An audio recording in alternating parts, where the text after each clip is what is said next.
नमस्कार मित्रों, स्वागत है हमारे YouTube चैनल ज्ञान संगम पर। आज की वीडियो में अब आपको आरआरबी एनटीपीसी इकोनॉमिक्स पीवाईक्यू करवाएंगे और ये पीवाईक्यू का हमारा सेकंड पार्ट रहेगा। फर्स्ट पार्ट में मैंने आपको 50 क्वेश्चन करवा दिए हैं। अगर आपने नहीं देखा तो आज आप उसको देख लीजिए। इस वीडियो में आपको 30 क्वेश्चन रहेंगे और ये पीवाईक्यू रहेंगे, टॉपिक वाइज क्वेश्चन रहेंगे। जैसा कि मैं आपको बता दूँ, इसमें आपको पंचवर्षीय योजनाओं के कुछ पीवाईक्यू रहेंगे, प्रमुख केंद्रीय योजनाओं के पीवाईक्यू रहेंगे और भारत की औद्योगिक नीति के पीवाईक्यू रहेंगे। तो टोटल 10-10 क्वेश्चन इन तीनों में से रहेंगे। टोटल इसमें 30 क्वेश्चन रहेंगे।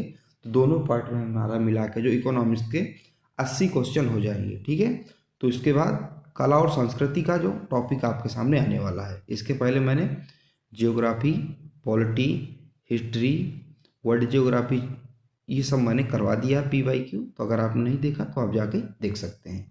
तो शुरू करते हैं आज के हमारे इस पहले प्रश्न से। तो आज का हमारा पहला प्रश्न है, कह रहा है TANWA 1980 के दशक के अंत में तमिलनाडु में महिलाओं को नवीनतम कृषि तकनीकों और जैविक खेती में प्रशिक्षित करने के लिए शुरू की गई ये योजना थी। TANWA का पूर्ण रूप क्या है, यानी कि टनवा का पूर्ण रूप इसका क्या है, इसका फुल फॉर्म इससे आपको पूछ रहा है कि इसका फुल फॉर्म क्या है। तो इसका फुल फॉर्म है तमिलनाडु वीमेन एक इन एग्रीकल्चर। इसका क्या है, फुल फॉर्म है। ठीक है, तो एक यहाँ से हमारा 77 होगा। अगला है, गाडगिल फार्मूला को भारत में राज्य योजनाओं के लिए केंद्रीय सहायता के लिए आवंटन का निर्धारण करने के लिए में अनुमोदित किया गया था, जिसका नाम सामाजिक वैज्ञानिक और भारतीय योजना के पहले आलोचक के नाम पर रखा गया था। तो इसका 77 क्या होगा हमारा 1969। ठीक है, तो दूसरा यहाँ से हमारा 77 होगा। कब रखा गया था, 1969 में रखा गया। ठीक है, तो दूसरा यहाँ से हमारा सही प्रश्न होगा। अगला है, जवाहर रोजगार योजना 1989 में के उद्देश्य से शुरू की गई। इसका उद्देश्य क्या था, जवाहर रोजगार योजना जो 1989 में शुरू की गई थी, इसका उद्देश्य क्या था। तो इसका उद्देश्य था जरूरतमंद ग्रामीण मजदूरों के लिए मजदूरी रोजगार पैदा करना। तो 4 हमारे यहाँ से 77 होगा। अगला है, वाल्मीकि अंबेडकर आवास योजना का मुख्य उद्देश्य प्रदान करना है। तो मुख्य उद्देश्य क्या प्रदान करना था, देखिए आवास योजना है तो यहाँ से कंफर्म होता है कि यहाँ घर देने की बात हो रही है। ठीक है, लेकिन अब किनको घर देने की बात हो रही है, यहाँ पे ये समझना जरूरी है। तो यहाँ से हमारा सही उत्तर होगा ऑप्शन नंबर दूसरा। गरीबी रेखा से नीचे रहने वाले झुग्गी झोपड़ियों में रहने वाले लोगों के लिए आवास और शौचालय देने की जो सुविधा थी, वाल्मीकि अंबेडकर आवास योजना के तहत प्रदान किया गया था। अगला है, महात्मा गांधी राष्ट्रीय ग्रामीण रोजगार गारंटी अधिनियम, जिसे मनरेगा कहा जाता है, ठीक है, वर्ष में न्यूनतम दिनों के लिए गारंटी कृत मजदूरी योजना प्रदान करता है। तो 100 दिनों के अंदर, कितना 100 दिनों के अंदर। कहते हैं अगर कोई ग्रामीण क्षेत्रों में क्या कोई बेरोजगार है तो आपको क्या करना है, मनरेगा में आपको रजिस्ट्रेशन करवाना है। तो सरकार आपको 100 दिनों के अंदर ही क्या कर देगी, रोजगार प्रदान करेगी। अगर सरकार 100 दिनों के अंदर रोजगार आपको प्रदान नहीं कर पाती तो आपके जो अकाउंट में रुपए आने शुरू हो जाएंगे, यानी कि रुपए आना शुरू हो जाता है। ये सरकार की क्या होगी, बेबसी होगी। अगला है, डिजिटल इंडिया के उस संग्रह का नाम बताएं जिसे 2019 में जारी किया गया था। तो उसका क्या नाम है, तो उसका डिजिटल भारत सक्षम भारत। तो इसका 77 होगा। अगला है, प्रधानमंत्री सुरक्षा बीमा योजना के तहत जोखिम बीमा राशि कितना है। तो इसकी जोखिम बीमा राशि कितना है, प्रधानमंत्री सुरक्षा बीमा योजना, तो कितनी राशि दी जाती है, तो 2 लाख राशि दी जाती है। कितनी, 2 लाख रुपए। तो यहाँ से हमारा आ इसका 77 होगा। ठीक है, अगला है, ग्रामीण विकास मंत्रालय द्वारा शुरू किए गए समन्वय पोर्टल का उद्देश्य क्या है। तो समन्वय पोर्टल का ये उद्देश्य क्या है, तो इसका हमारा 77 होगा संसद आदर्श ग्राम योजना की प्रगति और कार्यान्वयन की निगरानी रखना। तो तीसरा यहाँ से हमारे यानी कि सी इसका 77 होगा। ठीक है, अगला है, ई बिल वे निम्नलिखित में से किससे संबंधित है। तो जो ई बिल वे बिल किससे संबंधित है, ये किससे संबंधित है ये आपको बताना है। तो इसका सही उत्तर होगा हमारा ऑप्शन नंबर ए, माल और सेवाओं का जो पोस्ट पेमेंट होता है ई वे बिल से संबंधित है। तो एक यहाँ से हमारा सही उत्तर होगा। अगला है, नीति आयोग भारत सरकार का एक नीतिगत थिंक टैंक है, इसने प्रस्थापित किया? तो इसने किसको प्रस्थापित किया था? तो इसका सही उत्तर होगा हमारा ऑप्शन नंबर तीसरा, भारत के योजना आयोग को। ठीक है, देखिए शुरू में जो है 1951 या 55 के बीच योजना आयोग को बनाया गया था। इसके बाद ठीक है, इसके बाद 2015 में क्या है, योजना आयोग का नाम बदल के नीति आयोग कर दिया गया था। और नीति आयोग को जो हेड होते हैं वो प्रधानमंत्री होते हैं, यानी कि जो भी प्रधानमंत्री के पद में होंगे नीति आयोग के हेड होते हैं। तो योजना आयोग को बदल के नीति आयोग कर दिया गया था। ठीक है, अगला है, निम्नलिखित में से कौन उदारीकरण के उद्देश्यों में से नहीं है? तो उदारीकरण के उद्देश्यों में से नहीं है ये आपको बताना है। तो 4 इसका हमारा सही उत्तर होगा। क्या होगा? 4 इसका सही उत्तर होगा। क्या 4 कह रहा है? प्रौद्योगिकी और विदेशी पूंजी के प्रभाव को कम करने के लिए। अगला है, कुटीर उद्योगों के लिए के बारे में निम्नलिखित में से कौन सा कथन सही नहीं है? तो जो कुटीर उद्योग यानी कि लघु उद्योग, MSME जिसे कहते हैं, माध्यम और सूक्ष्म लघु उद्योग जिसे कहते हैं, जिनको घर में बनाया जा सकता है। ठीक है, तो इनमें से कह रहा कौन सा कथन जो है सही नहीं है? तो ऑप्शन नंबर 4, अग्रिम तकनीकी की आवश्यकता होती है। इसमें तकनीकी की आवश्यकता बिल्कुल नहीं होती है। देखिए स्थानीय कच्चे माल का उपयोग करते, घर में ही बनाएंगे तो जो स्थानीय कच्चा माल होगा उसको कहीं बाहर से तो मंगाते नहीं। ठीक है, घरेलू उद्योग हैं, ठीक है, और परिवार की अंशकालीन श्रम का उपयोग करता है, लेकिन अग्रिम तकनीकी इसमें आवश्यकता नहीं है। ठीक है, अगला है, भारत में सार्वजनिक क्षेत्र के उद्योगों में से विनिवेश प्रक्रिया किस वर्ष शुरू हुई? तो जो विनिवेश प्रक्रिया है तो किस वर्ष शुरू हुई थी? निवेश का मतलब होता है इन्वेस्टमेंट। ठीक है, तो किस वर्ष से शुरू हुई थी? ठीक है, 1991 में शुरू हुई थी और 1991 हमारा चौथे नंबर पर। ठीक है, अगला है, भारत की पहली औद्योगिक नीति संकल्प की घोषणा वर्ष में की गई थी? तो किस वर्ष में की गई थी भारत की पहली औद्योगिक नीति जिसका नाम था संकल्प की घोषणा किस वर्ष में की गई थी? इसका सही उत्तर क्या होगा हमारा?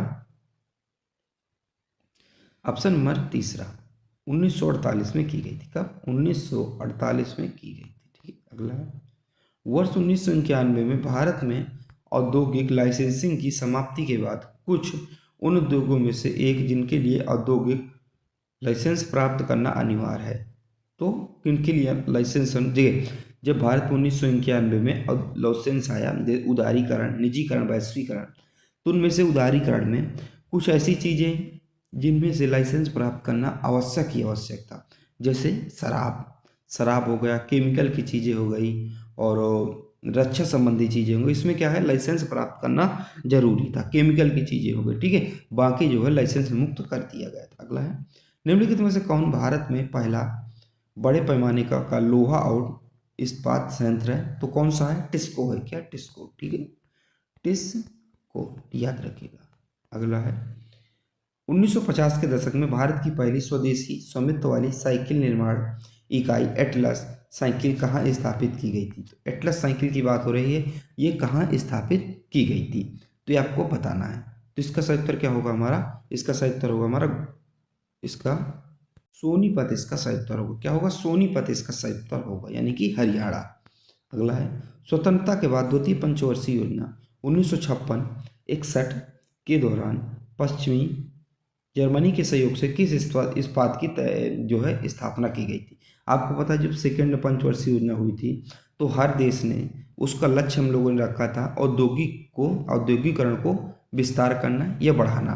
तो उसमें से जर्मनी के सहयोग से कहाँ का प्लांट लगा था, कहाँ स्थापित किया गया था प्लांट? तो राउरकेला का प्लांट स्थापित किया गया था। ठीक है, अगला है, निम्नलिखित में से कौन महारत्न सेंट्रल पब्लिक सेक्टर इंटरप्राइजेस की सूची में नहीं है? तो कौन सा इंटरप्राइजेस की सूची में नहीं है? तो ये है कोल इंडिया लिमिटेड। 4 यहाँ से हमारा सही उत्तर होगा। अगला है, भारत में मूल क्षेत्र के उद्योगों में शामिल नहीं है? तो कौन भारत के में मूल क्षेत्र के उद्योगों में शामिल नहीं है? तो चीनी। क्या है? चीनी शामिल नहीं है। अगला है, निम्नलिखित में से कौन एक महारत्न सार्वजनिक क्षेत्र उपक्रम PSU है? तो महारत्न सार्वजनिक क्षेत्र का उपक्रम कौन सा एक कंपनी है? तो ये कंपनी कौन सी है? तो वेल है। कौन सी? वेल। ठीक है, अगला है, अर्थव्यवस्था के प्रमुख रणनीतिक उद्योगों को नियंत्रित करने वाली सरकार के साथ एक समाजवादी राज्य के उद्देश्य को प्राप्त करने के लिए औद्योगिक नीति प्रस्ताव IPR 1956 को अपनाया गया था। इस प्रस्ताव के अनुसार उद्योगों को में अंगीकृत किया गया था, वर्गीकृत किया गया था। कब वर्गीकृत, कितने श्रेणियों में जो है वर्गीकृत किया गया था? तो इसको जो कुल 3 श्रेणियों में वर्गीकृत किया गया था। ठीक है, अगला है उत्पादन की प्रति इकाई कुल लागत क्या कहलाती है? तो उत्पादन की जो प्रति इकाई कुल लागत है औसत लागत कहलाती है। क्या कहलाती है? औसत लागत कहलाती है। अगला है भारत का सबसे बड़ा सार्वजनिक बैंक कौन सा है? तो जो भारत का सबसे बड़ा जो सार्वजनिक बैंक है कौन सा है? भारत का सबसे बड़ा सार्वजनिक बैंक, ये आपको बताना है। तो ये स्टेट बैंक है, भारतीय स्टेट बैंक है। ठीक है, स्टेट बैंक ऑफ इंडिया। तो यहाँ से हमारा दूसरा इसका सही उत्तर हो जाएगा। ठीक है, अगला है भारत सेतु भारतवम कार्यक्रम किस वर्ष शुरू किया गया था? तो ये किस वर्ष शुरू किया गया था? 2016 में शुरू किया गया था, याद रखिएगा। अगला है दूसरी पंचवर्षीय योजना का उद्देश्य पर जोर देना था। दूसरी पंचवर्षीय योजना का उद्देश्य किसमें था? औद्योगिक क्षेत्र पर जोर देना था। एक यहाँ से सही उत्तर होगा। अगला है भारत की श्वेत क्रांति का उद्गम किस राज्य में हुआ? तो भारत की जो श्वेत क्रांति है इसका उद्गम किस राज्य में हुआ था? इसका उद्गम जो है गुजरात राज्य में हुआ था। एक यहाँ से सही उत्तर हो जाएगा। अगला है और इसके आपको जनक पता ही है, इसके जनक अच्छा आप लोग कमेंट बताइए बाद में श्वेत क्रांति के जनक कौन थे। ठीक है, अगला है एकाधिकार नामक बाजार संरचना वहाँ मौजूद होती है जहाँ किसी बाजार में होता है, जहाँ किसी बाजार में क्या होता है? तो इसका सही उत्तर होगा ऑप्शन नंबर निश्चित एक विक्रेता होता है। ठीक है, अगला है एक निश्चित अवधि में किसी देश के निर्यात और के मूल्य और वस्तुओं के आयात के मूल्य के बीच के अंतर को क्या कहा जाता है? तो किसी देश के निर्यात और वस्तुओं के आयात के बीच के जो मूल्य के अंतर को इसको कहा जाता है व्यापार संतुलन कहा जाता है। ठीक है, अगला है प्रति यूनिट टैक्स या यूनिट टैक्स क्या है? तो ये क्या है? तो इसका सही उत्तर होगा ऑप्शन नंबर तीसरा। एक कर जो सरकार उत्पादन की प्रति इकाई बिक्री पर लगाती है उसे प्रति यूनिट टैक्स कहा जाता है। तो इसमें मैं आपको 30 क्वेश्चन करवा दिए। ठीक है, 30 क्वेश्चन ये और पहले वाले पार्ट में 50 क्वेश्चन ये, तो टोटल आपके होगा 80 क्वेश्चन। तो इकोनॉमिक्स के PYQ में आपके 80 क्वेश्चन हो गए और ये 80 क्वेश्चन ऐसे क्वेश्चन हैं जो कि पूछे गए हैं। ठीक है, ये इसलिए आपको इसको तैयार करना है RRB के लिए, जो भी महत्वपूर्ण रेलवे के एग्जाम है, ग्रुप D हो जो भी हो, इसको आपको तैयार करके ही चलना है। ठीक है, और इसके बाद में कला और संस्कृति, क्या कला और संस्कृति इसके बाद में आपको लेके आने वाला हूँ। ठीक है, इसमें आपको प्रमुख लोक नृत्य रहेंगे, त्यौहार रहेंगे, मंदिर रहेंगे, आदि सारी चीज़ें रहेंगी, गुफाएं रहेंगी। तो आज चीज़ें सारी रहेंगी। तो सब्सक्राइब कर लीजिएगा। जय हिंद, जय भारत।